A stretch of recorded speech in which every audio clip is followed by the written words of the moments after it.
Assalamualaikum warahmatullahi wabarakatuh. Bagaimana kabarnya pagi ini anak-anak? Mudah-mudahan anak-anak semuanya dalam keadaan sehat walafiat.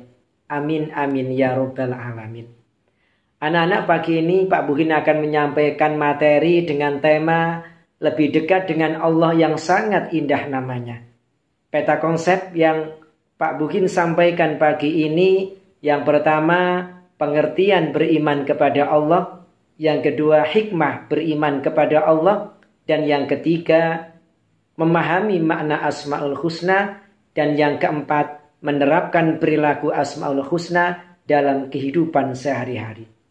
Kalau memang nanti waktunya tidak cukup anak-anak, maka akan Pak Buhin sampaikan pada pertemuan berikutnya. Anak-anak yang saya banggakan, mari kita bahas satu persatu peta konsep yang sudah saya sampaikan tadi. Yang pertama tentang pengertian beriman kepada Allah. Menurut bahasa, iman artinya percaya. Sedangkan menurut istilah, iman artinya meyakini dengan sepenuh hati, mengucapkan dengan lisan, dan dibuktikan dengan perbuatan. Dari pengertian ini anak-anak, kita dapat mengambil satu kesimpulan. Ternyata seseorang bisa dikatakan beriman jika sudah memenuhi 3 hal tadi. Yang pertama, meyakini dengan sepenuh hati kalau Allah itu ada dengan segala macam sifat-sifatnya. Anak-anak pasti tahu ada berapa sifat-sifat Allah? Ada 3. Yang pertama, sifat wajib. Sifat yang wajib ada pada diri Allah. Jumlahnya ada 20. Sifat-sifat ini mungkin sering kita baca anak-anak, sering kita dengar, bahkan sering dibuat pujian. Baik di musola, di masjid, dan lain sebagainya. Apa bunyi sifat wajib Allah itu? Allah wujud qidam baqa mukhalafatu lil hawadithi qiyamuhu bi nafsihi wahdaniyat kudrat iradat ilmun hayasama basur kalam qadiran muridan aliman hayyan sami'an basiran mutakaliman. Anak-anak yang sangat kami banggakan, sifat Allah yang kedua adalah sifat mustahil. Artinya sifat yang tidak mungkin ada pada diri Allah. Contoh, Allah wajib bersifat wujud, artinya ada. Maka mustahil Allah bersifat adam, yang artinya tidak ada. Allah itu wajib bersifat qidam, artinya dahulu. Maka mustahil kalau Allah itu bersifat hudus, artinya baru.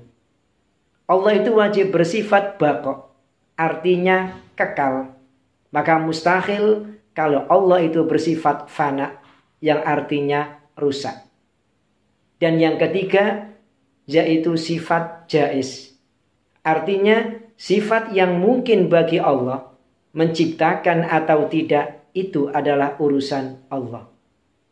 Anak-anakku yang hebat, tadi sudah Pak Bukin sampaikan ada 3 syarat jika seseorang dikatakan beriman kepada Allah. Syarat yang pertama, ia harus meyakini bahwa Allah itu ada dengan segala macam sifat-sifatnya. Dan yang kedua, ia harus mengucapkan dengan lisannya. Bagaimana caranya? Ia harus mengucapkan 2 kalimat syahadat.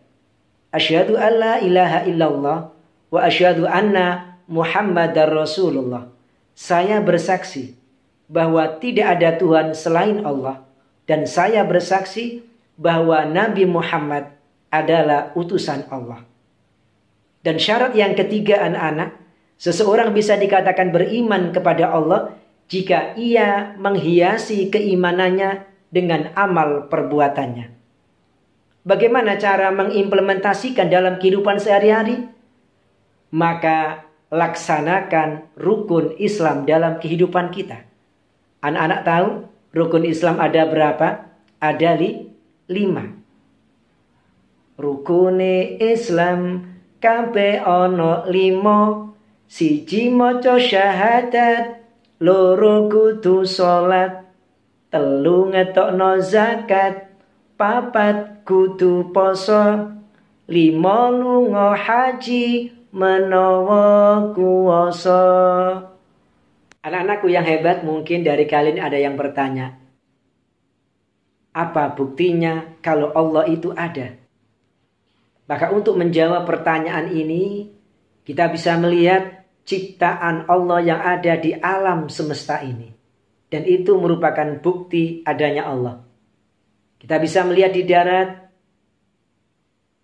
ada tumbuhan atau tanaman, ada hewan, ada bebatuan, termasuk kita manusia ini merupakan salah satu bukti adanya Allah Subhanahu wa ta'ala. Yang kedua, kita bisa melihat di laut. Di sana ada jenis-jenis hewan air, ada ikan, ada mamalia dan lain sebagainya. Di sana juga ada jenis tetumbuhan seperti gangga, terumbu karang dan lain sebagainya. Kita juga bisa melihat bukti adanya Allah di luar angkasa sana. Ada planet, ada bintang, ada galaksi dan lain sebagainya. Semua itu merupakan bukti adanya Allah Subhanahu wa ta'ala. Anak-anakku yang hebat, selanjutnya Pak Buhin akan menyampaikan hikmah beriman kepada Allah Subhanahu wa ta'ala. Yang pertama, hati akan menjadi tenang, tentram dalam hidup ini. Mengapa anak-anak? Karena yang bisa menyebabkan seseorang itu tenang, tentram, bahagia hidup ini bukan karena hartanya, bukan karena jabatannya, bukan karena pangkat dan kedudukannya, tapi yang menyebabkan seseorang bahagia ini karena pertolongan dari Allah Subhanahu wa ta'ala. Karena banyak mengingat Allah Subhanahu wa ta'ala. Dan inilah yang disampaikan oleh Allah dalam Al-Quran, surat Ar-Ra'd ayat 28. Ala bidzikrillahi tatmainnul qulub. Dengan mengingat Allah, hati akan merasa tenang. Anak-anakku yang hebat, kalau seseorang itu sudah beriman kepada Allah, pasti ia selalu takut dan takut kepada Allah. Kemanapun ia pergi, dimanapun ia berada, ia selalu ingat dan ingat akan Allah. Maka hikmah yang kedua, seseorang yang beriman kepada Allah ini, ia akan selalu melaksanakan semua perintah-perintah Allah dan ia selalu menjauhi semua larangan-larangan Allah Subhanahu wa ta'ala. Anak-anakku yang ketiga, hikmah beriman kepada Allah. Orang ini senantiasa menghiasi kehidupannya dengan amal soleh. Seperti suka bersedekah, suka beramal, mau berbagi kepada sesama, membantu fakir miskin, menyantuni yatim piatu, dan juga peduli kepada lingkungan sekitar. Dan itulah anak-anak salah satu hikmah beriman kepada Allah Subhanahu wa ta'ala. Anak-anakku yang hebat, untuk materi Asmaul Husna insya Allah akan Pak Buin sampaikan pada pertemuan berikutnya. Mari kita berdoa kepada Allah, mudah-mudahan materi yang kita pelajari pagi ini mudah-mudahan dibarengi ridho Allah Subhanahu wa ta'ala. Dan mudah-mudahan menjadikan ilmu yang bermanfaat bagi kita semuanya. Amin amin ya robbal alamin. Kurang lebihnya mohon maaf anak-anak. Seakhiri, assalamualaikum warahmatullahi wabarakatuh.